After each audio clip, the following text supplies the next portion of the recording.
Okay, we're recording. All right. Should see if this works. I have no idea if it's gonna work. I have my shirt on. He goes up over us. How we doing? We okay? Yeah. All right, good. Good. Sorry, it was a little bit chaotic. I remember the camera, the stand, the shoe for the camera, the power cable for the camera, the extension cord. Forgot a little tiny brick that goes between the extension cord and the power cable for the camera. I'm only a lowly math teacher, my friends. I have an IT background. Let's see. Is it cold, man? Okay.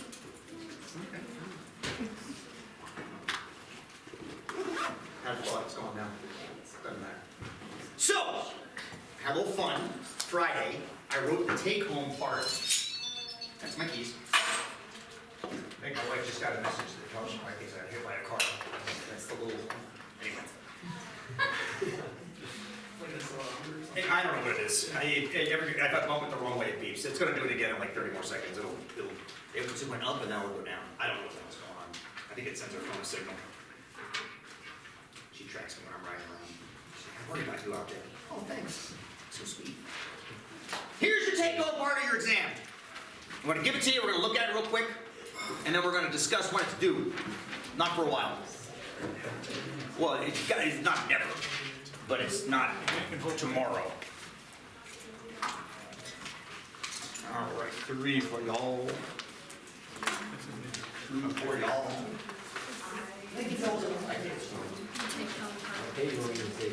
Okay, so if you remember, and it's totally fine if you don't, the way exams work in here, there it was. Part B. So the way exams work in here, there's 3 parts. There's the take, did it come apart already? I'm sorry, I had to staple the corner. There's a take-home part, and there's 2 in-class parts. The take-home part is 50 points, and the 2, we need one more, and the 2 in-class parts are also 50 points total. So this one I give you now, you whittle away at it between now and week 6. We'll get the date in a second. We'll figure out when it is. And then you bring it back in on that day. Then you'll do the in-class parts that day, of which there'll be a partner, if you want, part, and then an individual part. And we'll talk more about that. I haven't written those yet because, well, I'm going to put some of the topics we're getting into now on that. This entire exam is stuff we've already done and had homework turned in for, and done warm-ups for, and stuff like that. It's all fundamental counting principle stuff and some dimensional analysis. That's it. No probability on this. No stats on this. We're going to get into that. We're still in the middle of probability right now. More probability on Thursday. A little bit more on next Tuesday. Then we get the stats. Plenty of that stuff to come, but none of that's on this exam. I wanted this to kind of be a point in time of what we've done up till this point. So the first 2 weeks of the class. Evan's here, thank God. We're sick. So the probability we'll be on the take-home before the in-class portion. Oh, fuck it. We won't be on the take-home before the in-class portion. What won't? The probabilities. No, it's not on the take-home part. It'll be on the in-class part. I just haven't written that yet because I want to see how things progress. What I try to do is I try to kind of tie these questions to stuff we've talked about in class a little bit. And I remember at one point we were talking about cell phone pins, and we got down the rabbit hole of smudge hacking and how to crack into pins if hackers were trying to get into your phone. So I kind of chased that down with the first question. The first question is all about, do you remember the theme of that day? Probably not, this was like 2 weeks ago. How it's better to not use distinct digits in a pin. You should repeat some stuff. Do you remember vaguely talking about that? Right. So we're chasing that down mathematically here. You know, what happens if you do have a 4-digit pin and all the digits are distinct versus having a 4-digit pin and there's some repeat? So you're chasing that down with 4 and 6-digit pins in this first set of questions. So it's question number...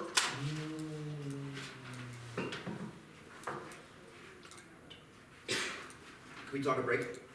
I love the sign. Okay. That's awesome. When's break? Well, usually halfway through. Is that all right? I have to leave now. Well, okay. Well, then just catch up with me later, okay? Yes, sir. Okay. Email? Perfect. Absolutely perfect. Okay. So this first... yes.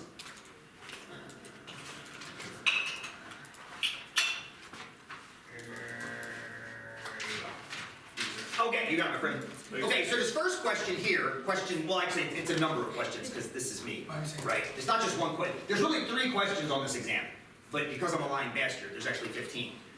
Because what I do is we get you into an idea and then we just kind of hit that idea multiple times in multiple ways. So questions 1 through, let me find it here.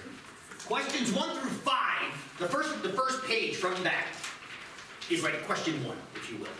It's all about pins and repeating digits and not repeating digits of pins and which ones are safer and stuff like that. Cool, cool, cool? All right, that's question 1. Question 2 is still fundamental counting principle. Except, have you ever heard the app, What 3 Words? Probably not. I bet none of you have ever heard it. It is one of the coolest things I've ever seen. I love when you let, like, people that are awesome at math and awesome at coding just run loose with their ideas. What they've done is they've mapped the entire world using squares that are 3 meters by 3 meters wide. And every one of those squares on Earth has a 3-word address. So like right now, oh, my phone is charging in the office. Like if I'm here, I'll get it when you're working in your room, but I'll tell you what the addresses are. This spot right here on Earth has a 3-word address. If I move this way over to here, this has a different 3-word address. If I go out to the hallway, that has a different 3-word address. You're going to analyze how that's mathematically possible in this set of problems. And it's totally awesome because when I read about it, I'm like, holy crap, this is amazing for natural disasters. Like, we're setting up an aid station for a forest fire. Where? Well, we're setting it up at Reinstated Scooped Dreams. Where names. Oh, you found it! You found it, John. Where are we right now? Names surgically rips. Boom! John's already checked out the website, which I have a link in Canvas for this. If you look in Canvas, there's some links for this exam. And if you move that way, and I'm not telling you to do this, John, but if you move that way 3, 4, 5 meters, you're at another address. Years ago, I was told by the vice president of administration or somebody that they were gonna spend a bunch of money and readdress all of the buildings on all of our campuses, Prineville, Madras, Redmond, and here. And I literally made a video, which is linked in Canvas. You don't have to watch it if you don't want to. And I said, hey, why don't you save yourself $100,000 and use this app for free? Because they already did it. Oh, we'll take it under advisement. Let's see if that actually happens. But literally, it's free. Like, if I needed you all to meet at that manhole cover down there, I could go to that manhole cover, get the address, and make it available to you. Boom, you're there. It's amazing. It works off GPS, it works in airplane mode if you have the correct thing downloaded. Incredible. Absolutely incredible app. You're gonna analyze the mathematics that makes it possible. Totally friggin' rad. Just a totally friggin', thank God. Made it. Here you go. I know you did. I had no doubts. Okay, that's question number 2. Question number 3 is something that's going to happen next week. Big time in the high desert here. Does anybody have water rights in this room? Anybody have water rights to their land? Okay. Say that again. You used to. Gotcha. What happens in about a week? If you used to have them, what happens in about a week? That is a big deal for those that hold water rights. Remember, like when they determine how much water you get. Is that what it happens? Does it happen at the end of the season or the beginning? I don't even know. You know what Wickiup Reservoir is? Wickiup Reservoir? Anybody go up there in the summertime? Okay, good. What's at the end? What makes Wickiup Reservoir? Dam. There's a big ass dam at the end of it. And it dams what? What is being dammed? What particular body of water is being dammed? The Deschutes River. They put a big ass dam on it, and that backed up behind it, and that makes Wickiup Reservoir. But that dam isn't completely closed in the summertime, right? It's a little bit open, otherwise there would be no river downstream of the dam, right? But in a week, they're gonna close it further. So they opened it in, I wanna say April. I'm not exactly sure when. I think it was in April sometime. They opened it. That floods the river downstream. And then they turn on anybody know this? Irrigation. The irrigation canals. The canals that come off, there's at least 5 or 6 of them that come off of the Deschutes River. There's 2 of them right in the middle of Bend by Division Street and 3rd Street. There's 2, that's where it's a COID canal, and I forget the other one, doesn't matter. There's 2 big ones right there in Bend that open up in April. All of a sudden there's water, there's all these little mini rivers going through Bend and Redmond and Madras and Prineville. I'm like, oh, that's kind of, next week, they'll all shut off. And those water levels will drop. And what happens is, there's a bunch of tributaries of the Deschutes that just go dry.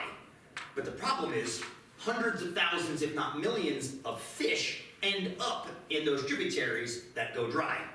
So a bunch of us go out at the end of next week, beginning of the week after, we put our waders on, and we work with a place from Mount Hood called Mount Hood Environmental. They bring electroshockers down. We go into the pools that have been cut off from the main river, we stun the fish, they come up to the surface, we net as many as we can, we put them in buckets with bubblers, and we walk them to the main branch and put them back in where there's still plenty of water. This happens every single year. And it's happened this way for decades as far as we can tell. I've been doing that fish rescue for about 10 years now. It's amazing. It's also unnecessary. It shouldn't have to happen. You're going to do the math to show why. You're going to do the math to show how it can be fixed on this last page. There's a picture of me with one of my favorite river fish. Anybody know what that little guy is right there? That's me and my waders from a couple of years ago holding a magical little river fish called a... I think I may even have it in the text there. Oh yeah, in the text right next to the picture. We're talking tens of thousands of fish. We get tens of thousands of fish every year. It's a sculpin. It's a sculpin. There's lots of brown trout. There's lots of brown trout in there. They get big. I pulled a 26-inch brown trout once. It was the most amazing thing. It was sitting in 6 inches. I didn't even see it. The backs of those things are so dark. Because you used to see them on the side. They're like buttery yellow. And I walked up to a pool and it splashed me. Blah! And I just reached out and holy shit. No, this is a sculpin. This is a food source for a lot of the river fish. These things, you ever seen these things in the river? They're about that big. They're so damn cute. They sit up on their fins like this. Yeah. And then you see them? Yeah. And they just look surprised all the time. I'm sure he's thinking like, you just put me in a bucket, please? They're my favorite. They're like the building block of all the river fish. All the big fish eat them. Whitefish eat them, brown trout eat them, rainbow trout eat them, kokanee eat them. It's an amazing volunteer effort. If anybody needs information about it, just send me an email. I'll get you in touch with the place that puts it together. It's usually the Coalition for the Deschutes that organizes in concert with a few other nonprofits. But it's a lot of fun. It's a great way to spend it. It's a day like today. Usually the weather's like this. It's like cool, sunny. I've done it in the rain. It's fun too.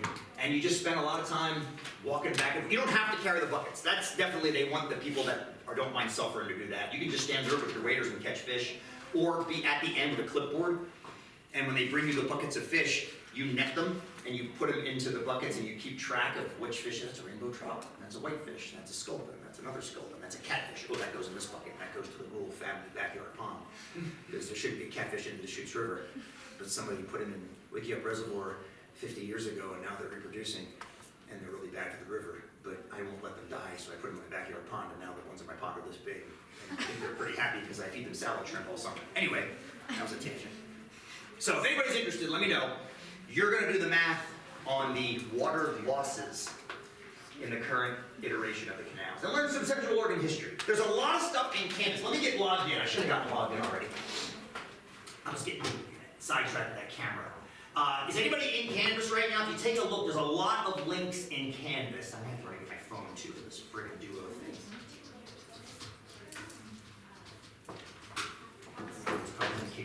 I'm going to have to get my phone real quick so I can duo in. I'll be right back. Right back. In a second.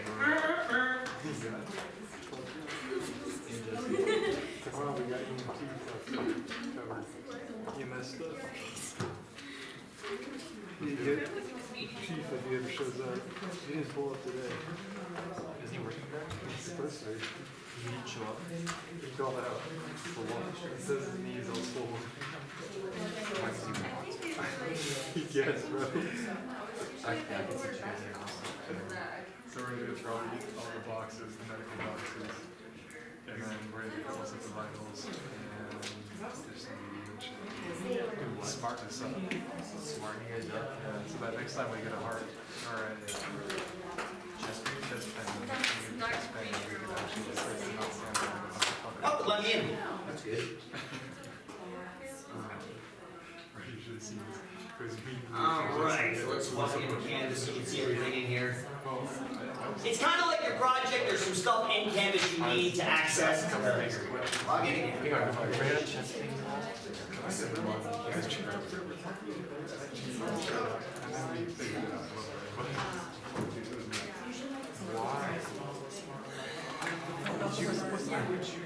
Not like that's like your fault.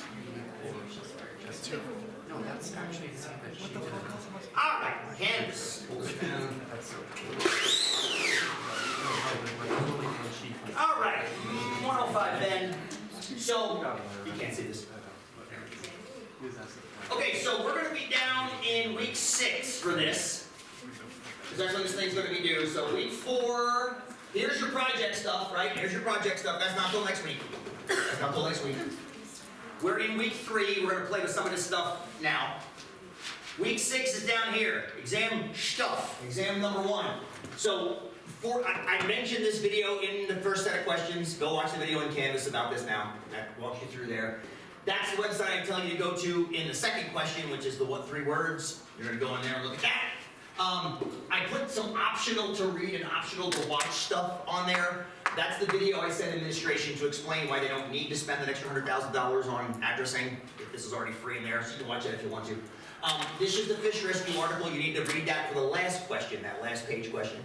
And then here are, at the very end of that, I kind of throw out the idea like, well, if the solution is to do this, why aren't we doing that?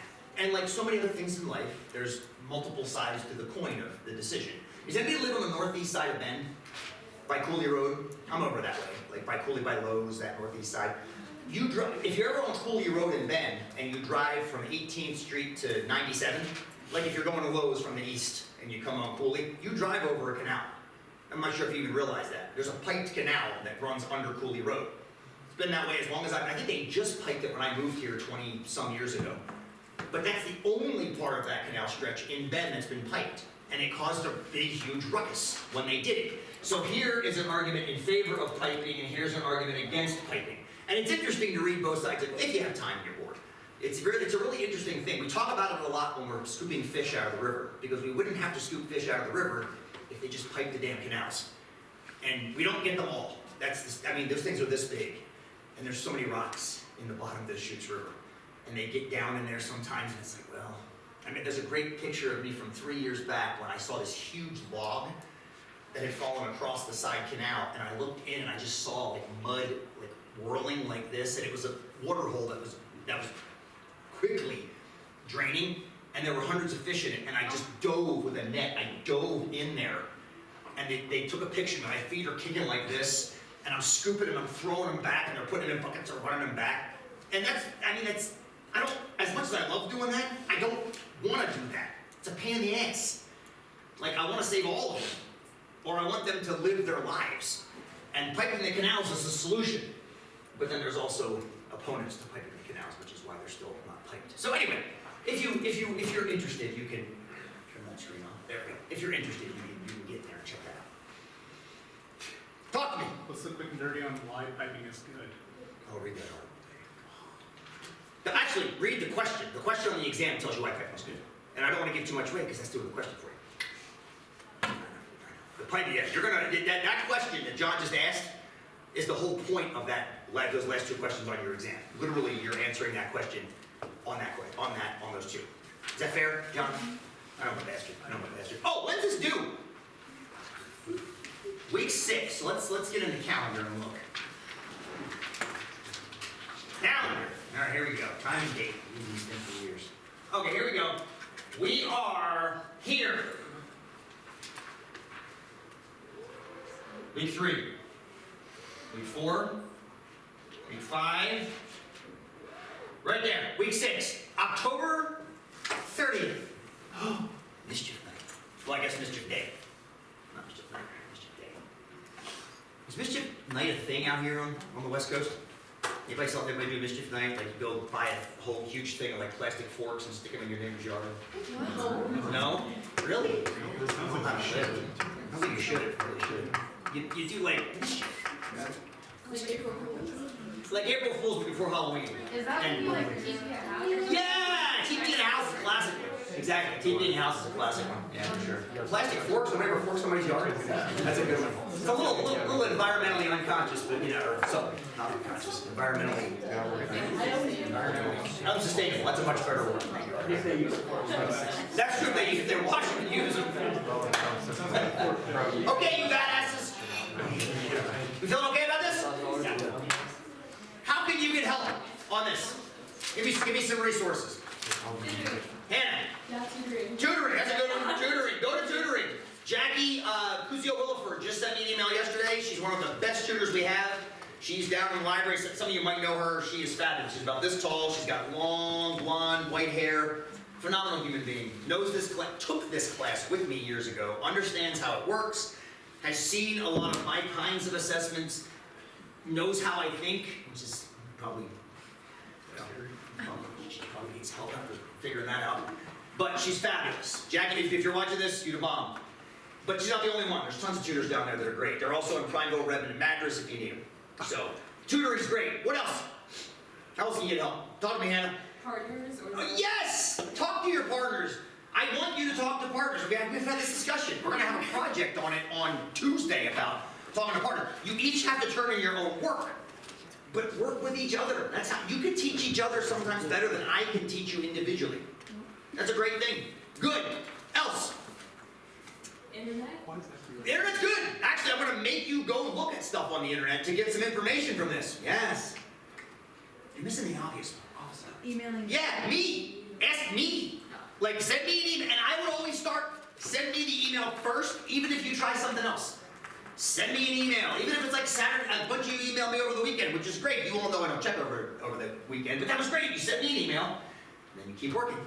But yeah, put that on there first. Office hours are great. If you can't make office hours, just send me an email. They're pretty much consistent office hours that way. Yeah. So tutoring, look up things online. Be careful with AI. I love AI, but man, sometimes it's just straight up wrong. What did I look up the other day? This was an interesting one, actually. This was very interesting.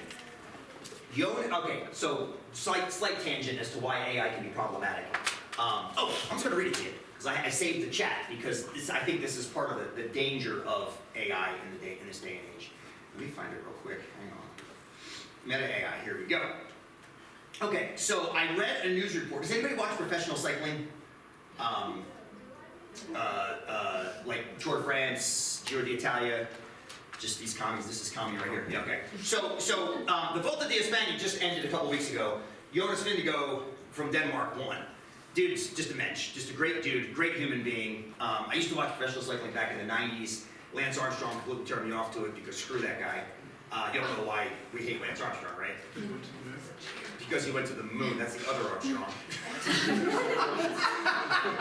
Because he went to the moon. So blood doping is a huge problem in many professional sports, of which, like, cross-country skiing is a big one, and professional road biking is a huge one. People always looking for a way to get that advantage up on somebody else. So, as far as we can tell, the current batch of pro cyclists, male and female, are just badasses.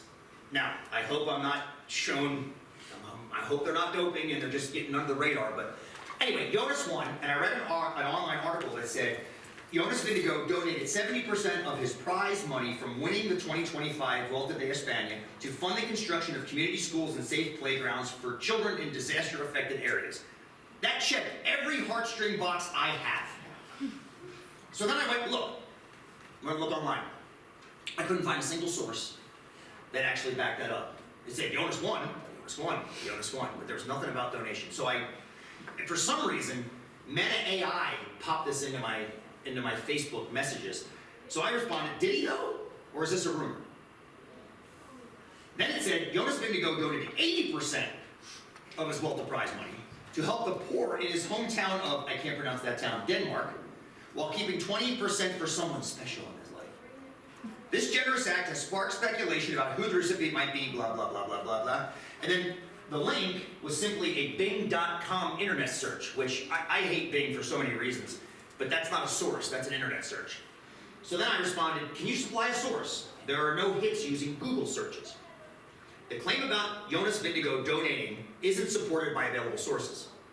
Okay, so the first question is, why are you reporting it then as fact? However, according to recent news articles, he did make a notable donation. So I said, okay, so please link one of the articles that made that claim. I couldn't find any articles or credible sources.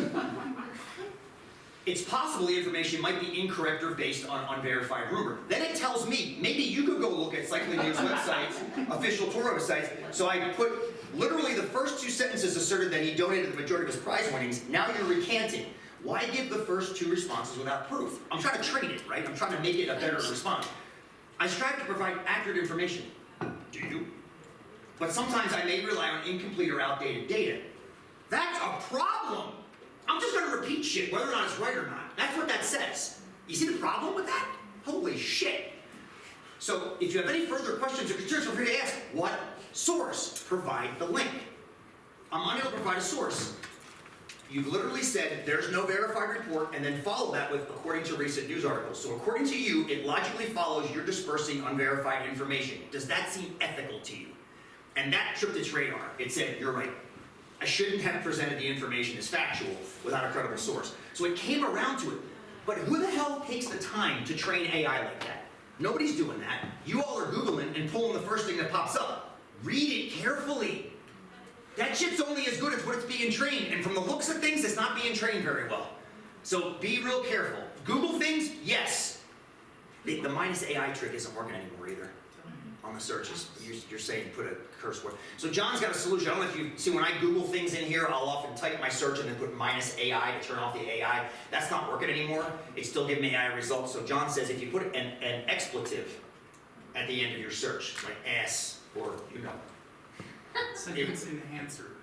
It's a what? Sentence enhancer. It's a sentence enhancement. Yes. That's the way I would rate. So anyway, just be careful. Be careful. I love the internet. It's phenomenal.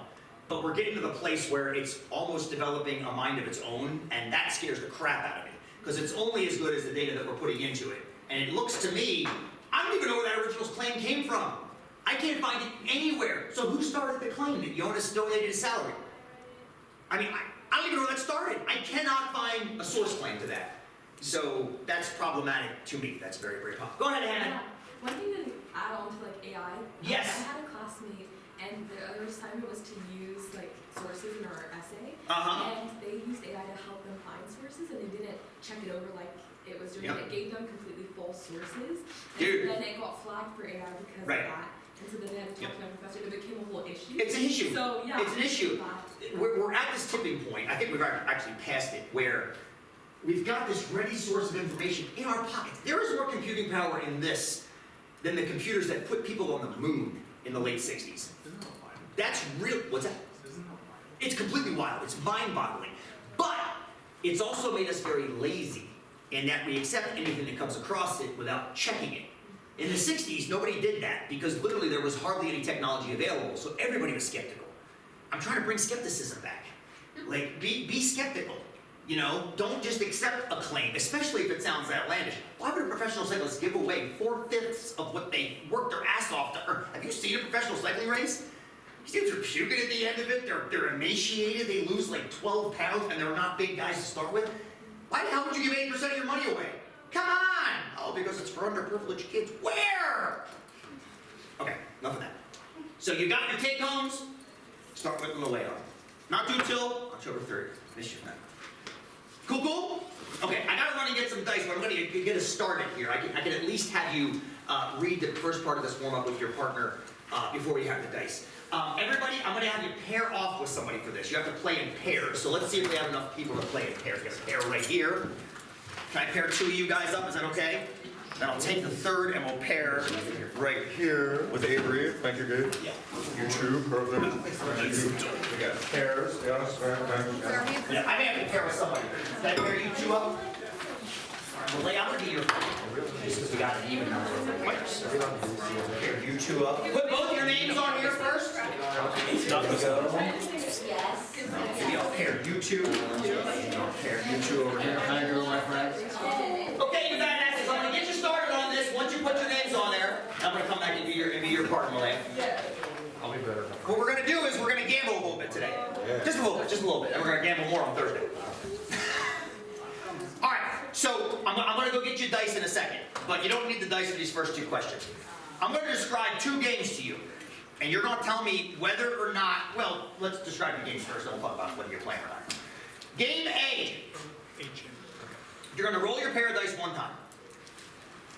If you roll a sum of 7, you win $1. If you roll a sum that is even, 2, 4, 6, 8, 10, or 12, you lose $1. Otherwise, you're gonna win 50 cents. Okay, so far, that's game A. So it's all based on one die roll. So ready, put that in the back of your mind. Here's game B. Game B is roll a pair of dice once, same thing.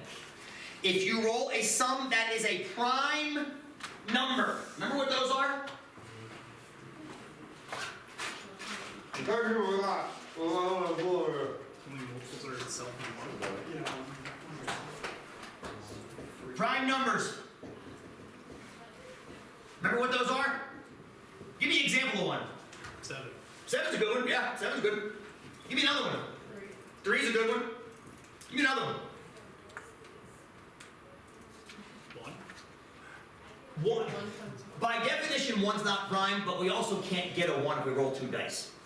What's the smallest sum we can get if you roll 2 dice? 2. Is that prime? It is actually. It's the only, I know this always throws people off. The definition of a prime, Ariana, and everybody else, the definition of a prime is it's any number that is only evenly divisible by 1 and itself. So why does 1 not work? Because 1 is 1 itself. I don't make the rules, brother. Okay. I just obey the prime rule. It's been around for thousands of years. I don't fight that one. It's kind of like, why do we drive on the right side of the road? Like the system. Because they tell us to. Not because it's the best, because they tell us. I have no, and this is the only time you're gonna hear me say this in this class.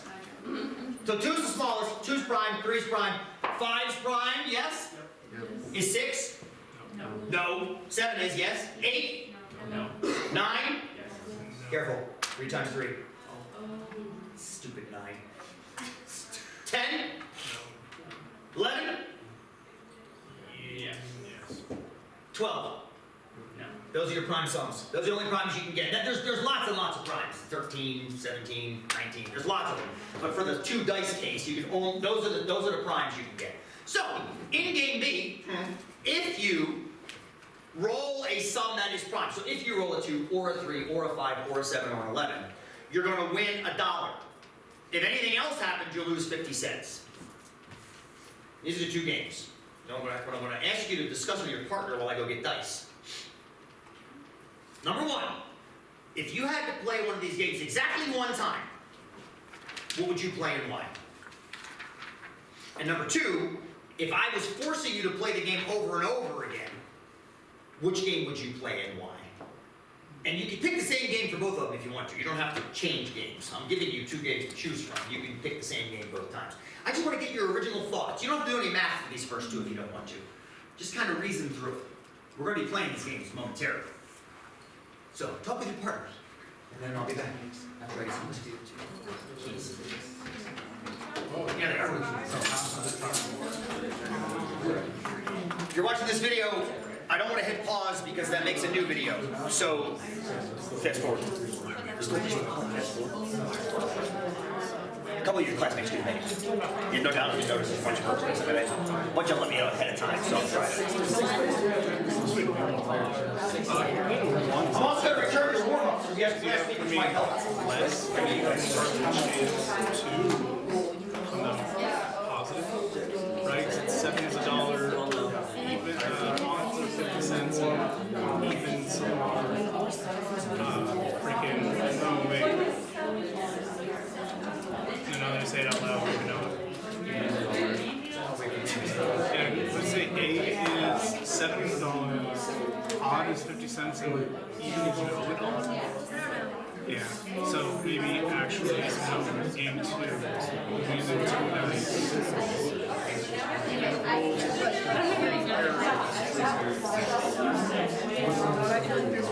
B gives you 1, 2, 3. Shades of green.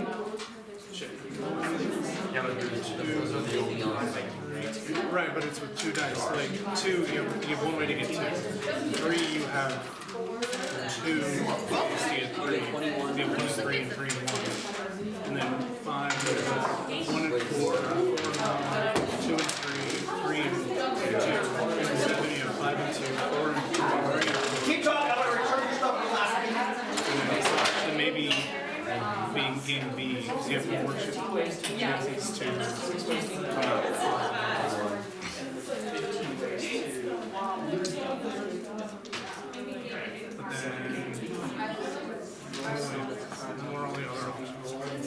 Excellent, all right, now tell me why. I can't wait to hear. So,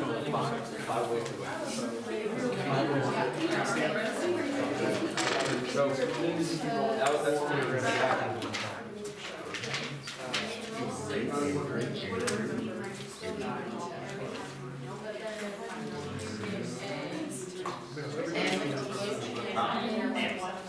Well, I'm gonna call you. You can call me whatever.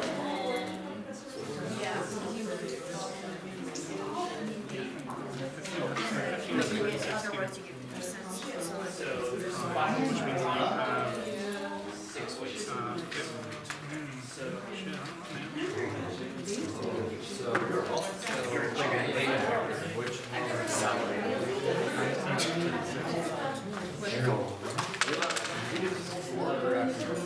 We're gonna do both. I want you to get your before right now.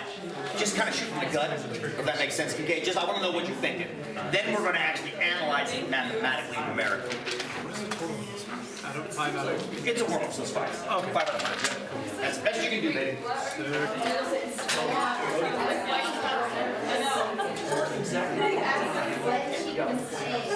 Keep up with your papers over there, okay? You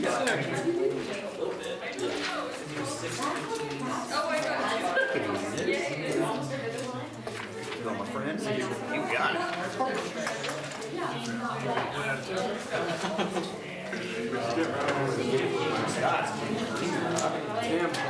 Bro, you gotta lock the in, so.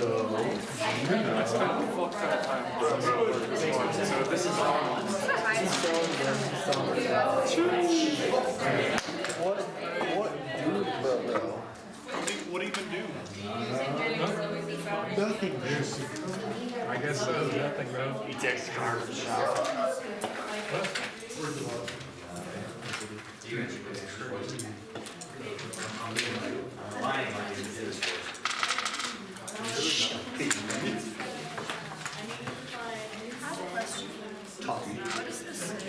I don't know, let me see.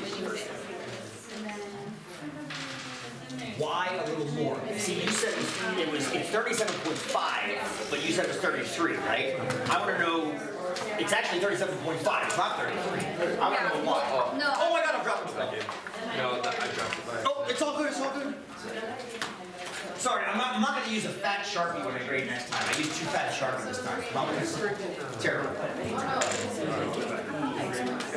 That's 2. It's not in Canvas, it's in your email.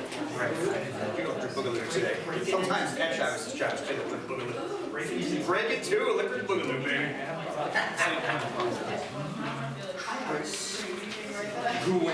Okay, I think that's all I got. All right. All right, you insufferable badasses. Yeah, you. Let me hear some answers. Let me hear some answers. If you had to play the game one time, what would you play and why? Give me some answers. No answer is wrong at this point. Trust me. No answer is wrong. I just want to hear your opinions. Travis, go. I would say one time we played game A. One time play game A. Tell me why. It seems there's a great chance of winning on the first roll. Oh, okay. So there's an answer. So if we play game A, there feels like there's a better chance of winning something on the first roll. It might not be a full dollar, but winning something on the first roll. Good, good. I didn't want you to measure it. I didn't want you to measure it. Yeah, we're going to measure it today. That's all we're doing today is measuring these probabilities. But that's a great answer. So on the first roll, there's a better chance of winning. Did you change? Actually, I'm going to come back to you, Travis. Anybody else want to kick in their answer for number 1? Go ahead, John. Go ahead. I did also game A. Game A also. Go ahead. 18 out of 36 is half of a chance to win at least something. Oh. Versus on game B is a 5 out of 12 to get something and a 7 out of 12%. Oh, I like that. I like this. So we already started kind of feeling through the probabilities there as to what the likelihoods are to win. Totally good. Totally good. Angeline, go ahead. We went with B because you only lose 50 cents versus $1. Oh, the loss is there's less loss. Yeah, whereas the first one has that loss of $1, which kind of cancels the wins of $1 if we know the probabilities, which we should. Say it again. Slow grind. Slow grind. Oh, I see. That's good. Brandy, what do you got back there? Or Andrea? Either. Power duo. We said B. B. Okay, and why? Like just if you hit option in, like just 7, that doesn't give you a lot of options, and then also you didn't specify how long we're playing this, and so if you're doing it, this is like slow and steady, and you lose a lot less if you just take your time. Got it. Playing game A already is a big loss. And Yeah. So game A feels more like a big loss than game B. Yeah, it's just like, yeah. I love that, I love that. Did anybody change, I thank you for that answer, it's perfect. Did anybody change their answer for number 2? You switched from game A to game B or game B to game A, you did, Trav, so you went with game A originally, Then game B for, game B for the long run because because it seems like the odds are better in game B the longer you play. the longer you play the game, okay, and Travis, also something similar? Yeah. Awesome. Go ahead. Oh yeah, we had to beat it at no reason. Oh, no reason, just it felt more like maybe the odds are somehow better. Yeah, pretty much. Okay, that's good. Shelby, go ahead.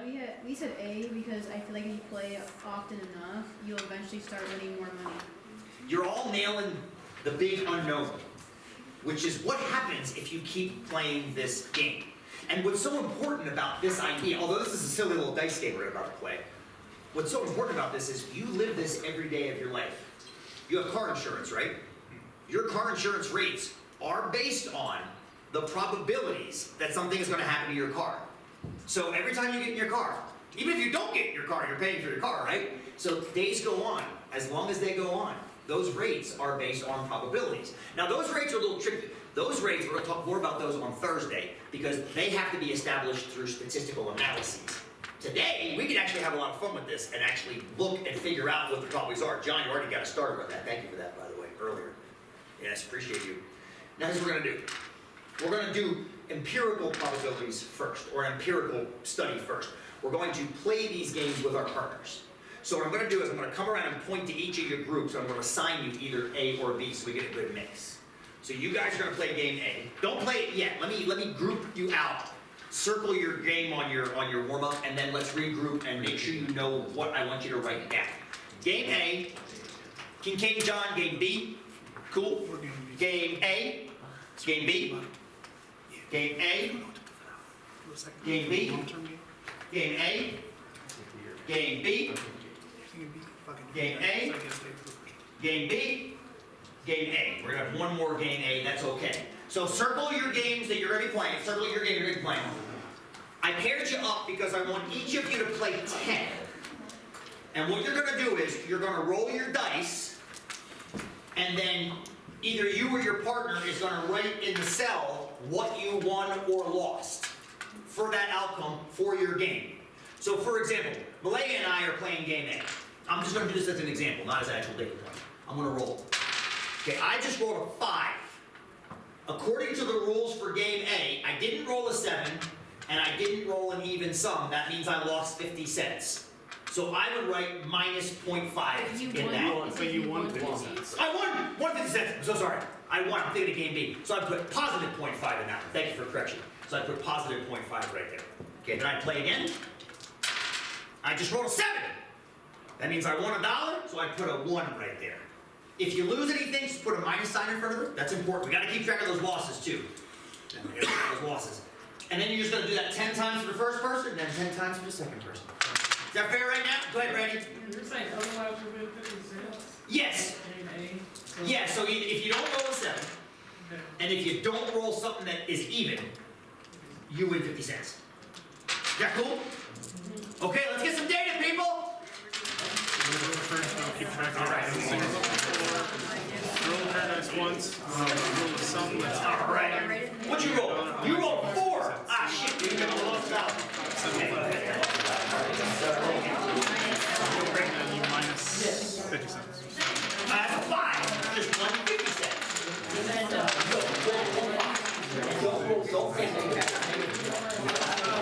Remember, you're only putting your payouts in the chart. Only put your payouts in the chart.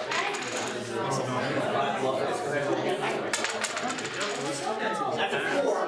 That's a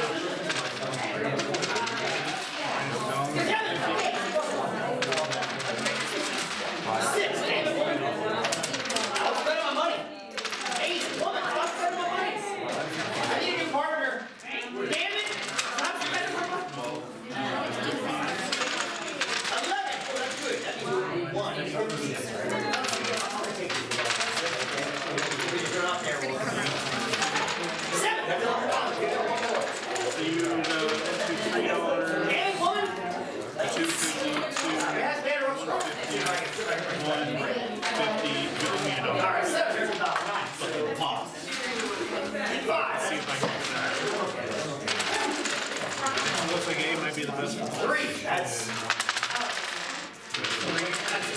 $1. Get another $1. What do you call it, Doug? Slow burn? A slow burn over here.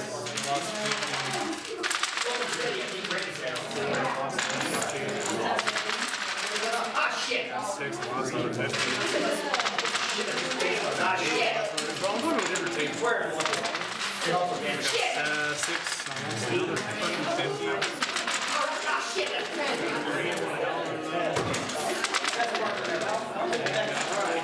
Lost another 50.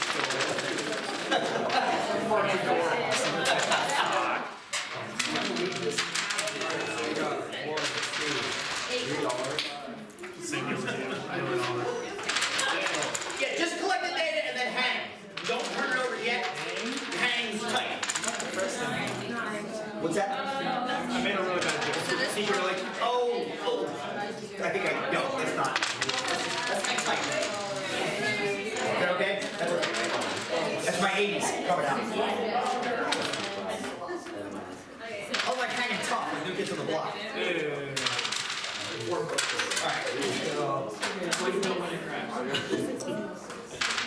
The army humor comes out every now and then, my Ah, I got you. Okay, we won $2. That's tough. That's tough stuff. Tough.